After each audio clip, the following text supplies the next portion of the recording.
Madeline Rile Smith.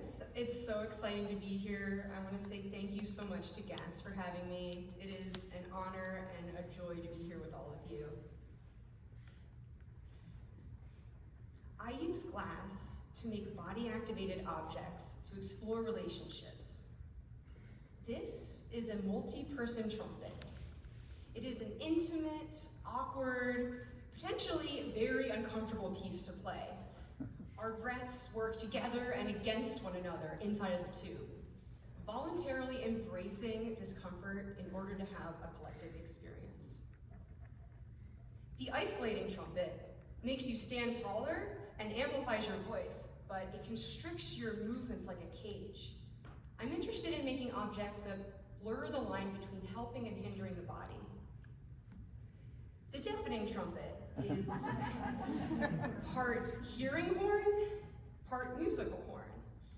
It will cause severe hearing damage in the player's right ear when played. It is a metaphorical instrument, although I did try it one time late at night when I was just finished making it, just to see how it worked. And I will never do that again. My ears were ringing for a couple weeks afterward. This is an overview of some of my conceptual interests, which include music, connection, the senses, bodily stamina, and absurdity. Rewinding for a second, music is my background. I started playing violin at age 2 and played for 20 years. My favorite is chamber music, a small, self-led group of players working closely and intimately together. When I began working with glass, I was immediately drawn to how similar music and glassworking are. They're both communal acts of creation where people come together to make something delicate and ephemeral and larger than yourself. You use nonverbal communication and subtle gestures in order to orchestrate your bodies and basically read one another's minds. I'm disabled and I have invisible pain, which is hard to communicate. So I started working with this idea of abstracted communication. This installation is glass as text, a conversation between the written word and the spoken word, both unreadable. Semaphore is a long-distance communication system that uses flags and an alphabet of arm movements. I love Semaphore because it allows you to physically embody the language that you speak. I took Semaphore into the hot shop, but rather than using flags, I used punties and hot glass, and I wrote a sentence. Each letter was a gesture. On the right is the resulting message, a language abstracted through movement. I was trying to communicate something, but I didn't quite have the words yet. Back in 2010, I developed a chronic pain condition that made it very painful for me to walk and stand. No doctor could explain what was wrong with me, why I was suddenly disabled and had to use a wheelchair part-time. So I didn't have communication and words to explain myself, and that led to periods of severe isolation. That isolation has taught me the importance of connection. It is something I seek in my work and I explore in my practice. I find that connection in glass. Because I can't physically do traditional glass blowing processes, it led me to experiment more. I started spinning large webs in the hot shop in community-based pieces, focusing on collective action. There's a social currency in the glass studio. We operate on an economy of assistance, exchange favors and gifts of personal time. Realizing I couldn't do everything myself made me stronger. It can be scary and vulnerable to ask for help, but there's a power in that vulnerability. This is the end result of the piece you saw in the previous video, which manifested in a video work. It took me 9 years to learn that it was okay for me to talk about my pain. It was around grad school when I learned that people didn't mind hearing about it, and thanks in large part to the help of my mentors. This piece references spoon theory, a framework for understanding everyday life with a disability, in which it represents how a disabled person must ration their body and mind for the events of a typical day in which each action costs a certain number of spoons. For example, for me, walking down a really long hallway might cost 1 spoon. Blowing glass in the hot shop for an hour might cost 3 spoons. And spoons can be mental or physical, depending on who you are. In this piece, called Internal Currency, participants were given glass spoons and invited to walk along a carpet of glass, and at the end, they dropped the spoon to the floor, shattering it. It is a ritual act of destruction, symbolizing the daily depletion of physical spoons of a disabled person, which are normally silent and invisible. So I was thinking about depletion and time and how you can chart depletion of the body through buildup of glass. I became obsessed with pulling stringers as a way to physically mark time and movement. Here I'm using orchestra conducting patterns as a way to chart time through the buildup of thread. The stringer became a unit of stamina. At RIT, where I went to grad school, there is an exceptionally long hallway outside the hot shop. This piece is called To Break is to Break, and the name is self-explanatory. It's a collaborative race between glass and the body.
The hallway really is that long.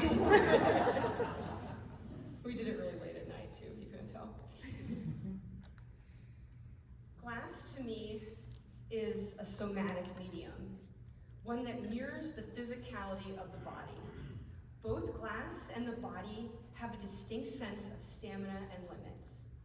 As a person with chronic pain, I identify with that. With glass, you can bend it, flex it, push it to its limits.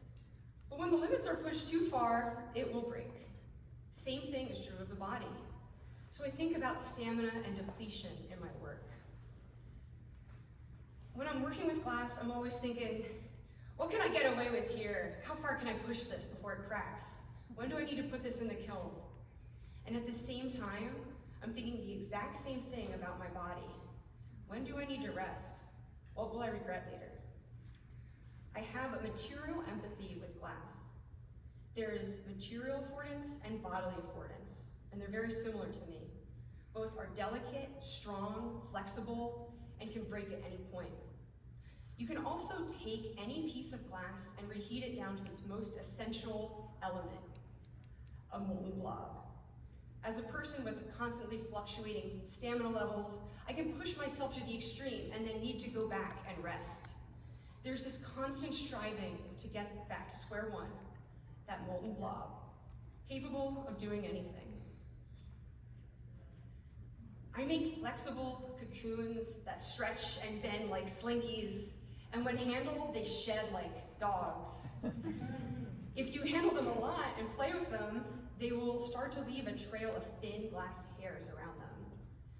I love the fact that a piece can have a distinct lifespan, just like the body. This was a durational performance where I spun hot glass for 24 hours, 8 hours a day over the course of 3 days.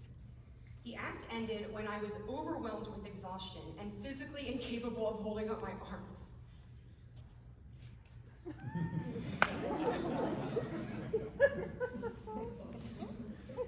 I documented the accretion of glass and the depletion of my physical stamina. On day 3, when I could barely stand, the piece now towered over me, a monument to the persistence of its own creation. There was a one-to-one exchange of my energy and the glass. The resulting piece is a luminous, densely woven form. I see a body made of my own body, so I called it corpus. It started around my height and then shrank down slowly over time.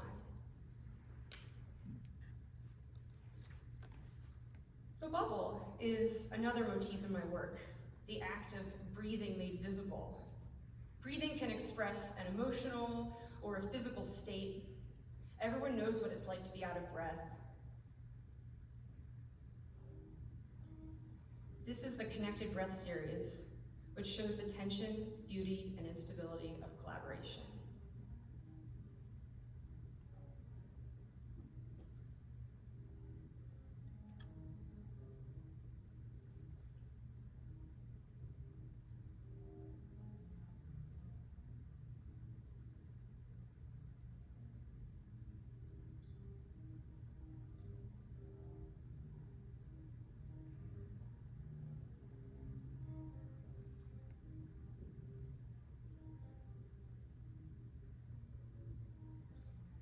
Each interaction is unique, like a conversation.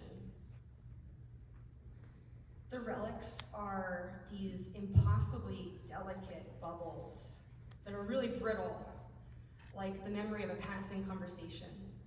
Multiple breaths join together until, inevitably, someday, they break.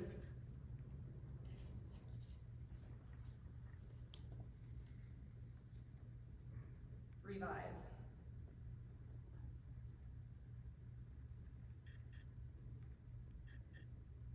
I just want to note that this series was made between October 2019 through February 2020. The timing was pretty interesting, and this piece took on a brand new meaning during the pandemic. Another way to bring people together are optical devices. Altered avenues of perception allow people to see one another in new ways. Optics allow me to get lost without moving, find new ways to see people and the environment. I also think about perspective and point of view, and how where you are will change what you see and experience. Absurdity is a good way to talk about serious topics.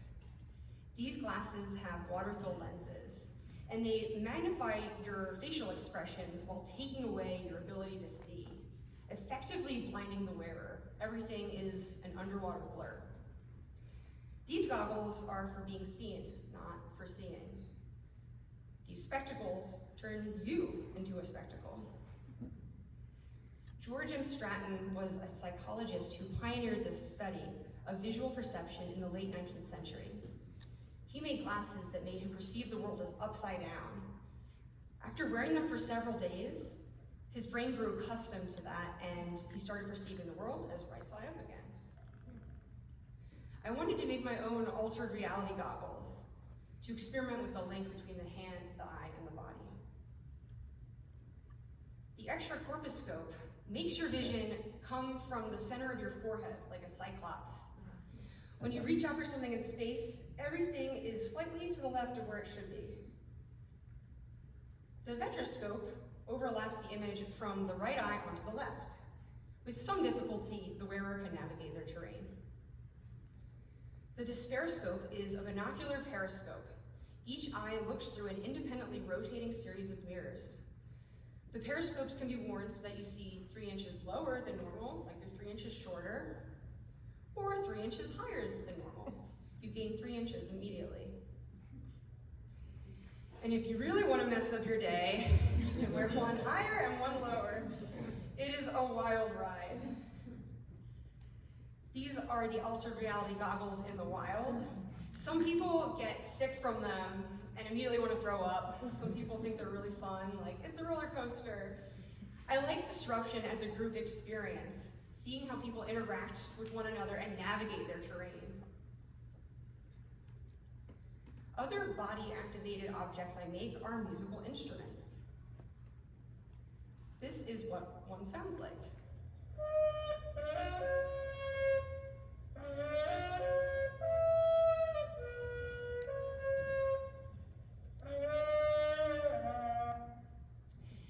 These started getting interesting when I made them for multiple people as a way to explore group dynamics.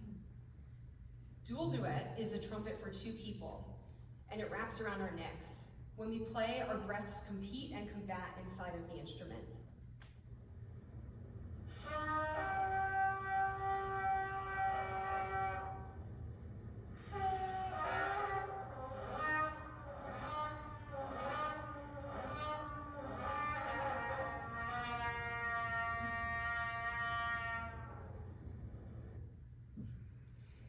The lacrimatory for collective weeping is a tear catcher for people to unite in the act of crying, which is normally a solitary action.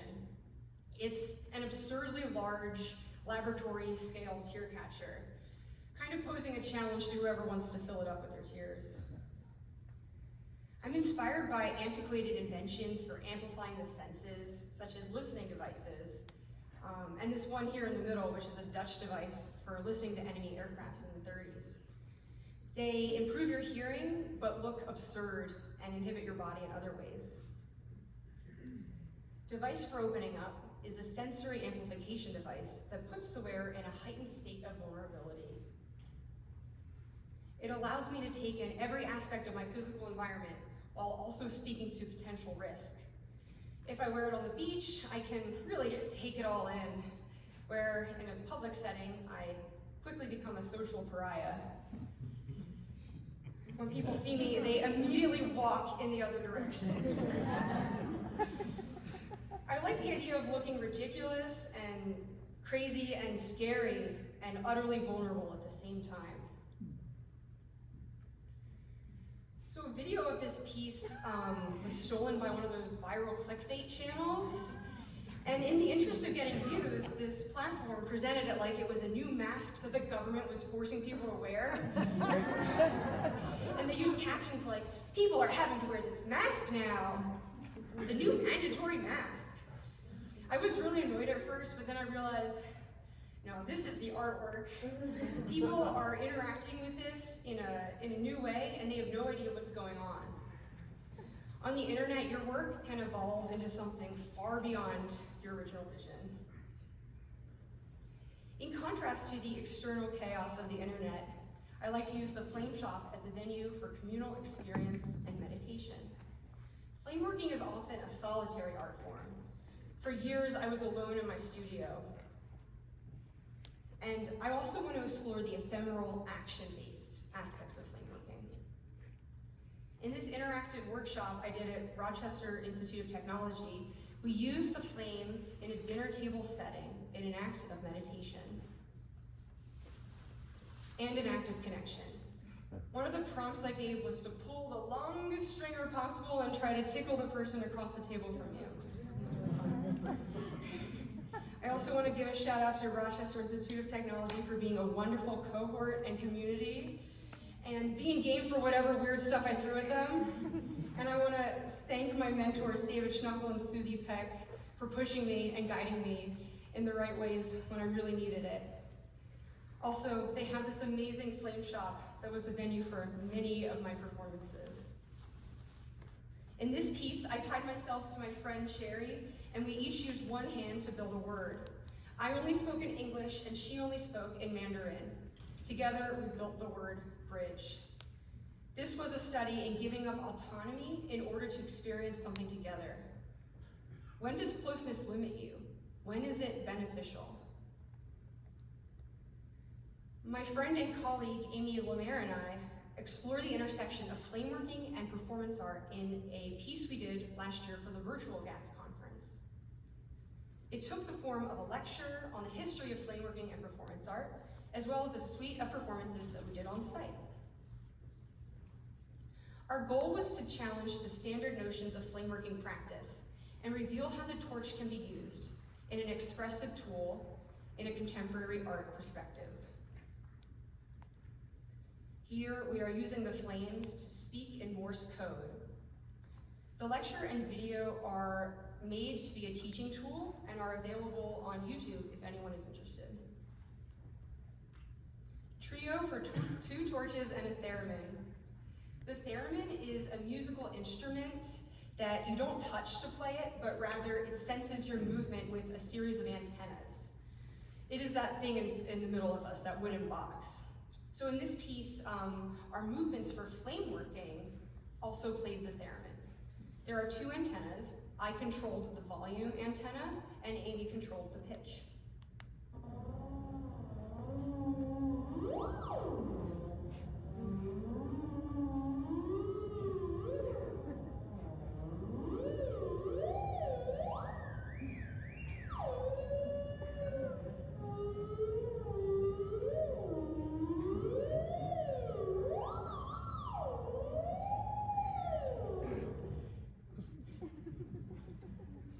Most recently, I did a live performance called Gathering Heat with the Tyler Glass community in front of a live audience for a First Friday event.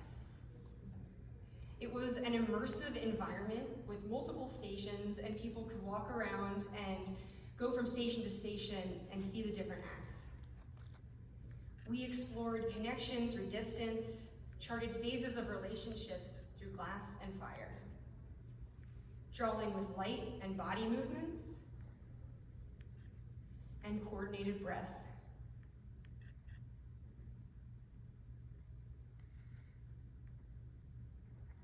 And a ritual burning of wishes written on scraps of paper. Teaching is also really important to me. I teach at Tyler School of Art in Philadelphia and Salem Community College, and I'm an adjunct professor at both of them. I love the connection that you build when you're teaching and learning.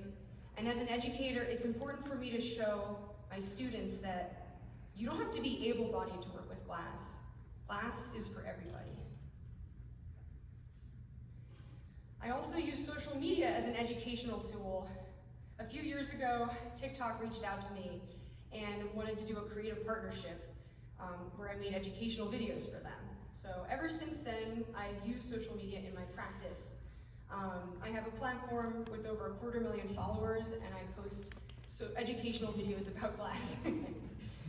I showcase other artists' work too, as well as my students' work, and it's really fun to try to spread glass to a non-glass audience.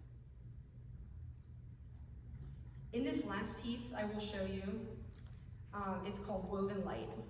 Last year, I received a commission award from Northlands Creative to make a film highlighting my communal glass processes for the Glass Meet the Future Film Festival. For 3 days, I worked with my community to weave a large glass web, and on the 3rd day, we melted it all down. This film tells a story of social currency in the glass studio through acts of ritual creation and destruction. After weaving this luminous form together, I didn't want to melt it down. I'd grown attached to it. But taking a torch to the threads and seeing them collapse and melt was one of the most beautiful things I've ever seen, and it made something new.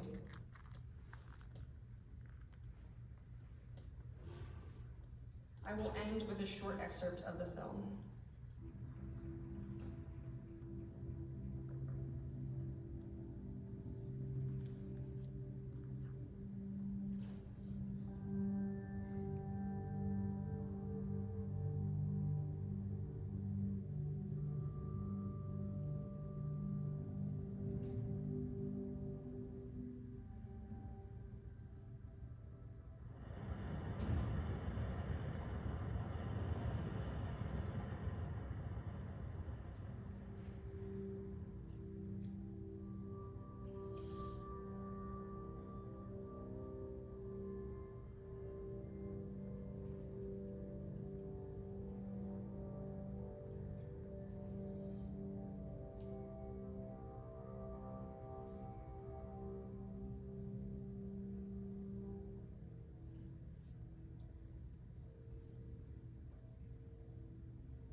Thank you so much for having me.